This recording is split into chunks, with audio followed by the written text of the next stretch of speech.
Hello guys, কি অবস্থা সবার? আশা করি সকলেই ভালো আছেন। তো প্রতিদিনের মতো আজকে কিন্তু আমি চলে আসলাম আমাদের সেই কাজে।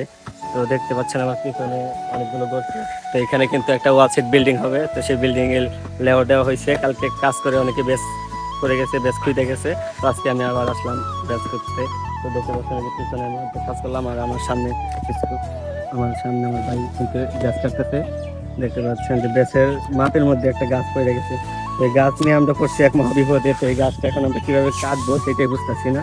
তো কোদাল দিয়ে কিন্তু অনেকক্ষণ খোদার পরে তারপরে এই যে দেখতে পাচ্ছেন কুড়াল, এই কুড়াল দিয়ে কিন্তু কাটতে হবে। তো বন্ধুরা, ওই পাশে আপনাদেরকে দেখলাম বেসের গর্ত করা হচ্ছে, বেস খোদা হচ্ছে। তো এই পাশে সেই বেসের জন্য কিন্তু রড কাটা হচ্ছে। তো ওই যে দেখতে পাচ্ছেন আমার ওস্তাদ কিন্তু রডগুলো মারে নিচ্ছে, মানে সোজা করে নিচ্ছে, আর ওই যে ওই পাশে একদম ধরে আসছে। আর এই যে আমার এক ভাই, সে কিন্তু রডগুলো মাছ সহকারে কাটতেছে।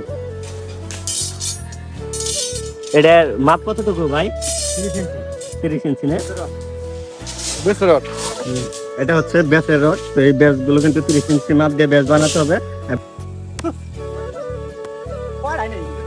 একটা কি করে মেলা দিচ্ছি আপনারা দেখতে পেলেন কুড়াল দিয়ে কিন্তু আমরা শিকড় কাটে নিয়েছিলাম, কিন্তু কুড়ালে এক ফুটাও দাঁড় নাই। তো যেই কারণে গাছ কিন্তু শিকড় কিন্তু আমরা কাটতে পারলাম না। বন্ধুরা দেখতে পাচ্ছেন আমরা কিন্তু কুড়াল দাঁড় দিয়ে আইনে তারপর অন্য বাসায় থেকে আরেকটা কুড়াল আইনে শিকড় গুলো কাটা শুরু করছি।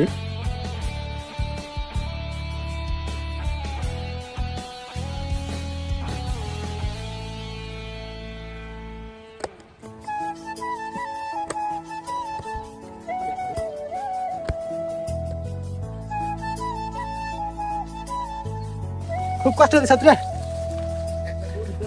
তো গাইস, এখানে কিন্তু একটা কাঁঠাল গাছ ছিল, আপনারা দেখতে পেলেন। তো সেটা কিন্তু অবশেষে আমাদের ওঠানো। বন্ধুরা দেখতে পাচ্ছেন বেজ বসানোর আগে কিন্তু মাপঝুক সব ঠিকঠাক করে নেওয়া হচ্ছে। কোণার মাপ দেওয়া হলো, সাইডে মাপ দেওয়া হলো। তো সব মাপ দেওয়ার পরে আমাদেরকে কিন্তু বেজ বসাতে হবে। এই যে দেখতে পাচ্ছেন এটা এক কোণা আর ওইটা এক কোণা। তো সব কিছু বেজ বসানোর পরে এই যে বেজগুলো বসাতে হবে। আমরা কলম নামাইলাম, বেজ বসাইলাম, বেজ বসে কলম লাগাইলাম। তো কালকে এটা ঢালাই দেওয়া হবে। আমাদের কিন্তু 3টে কলম বসানো শেষ। তো দেখি আর কয়টা বসাতে পারি, তারপর আমাদের ছুটি, বাসায় চলে যাবো।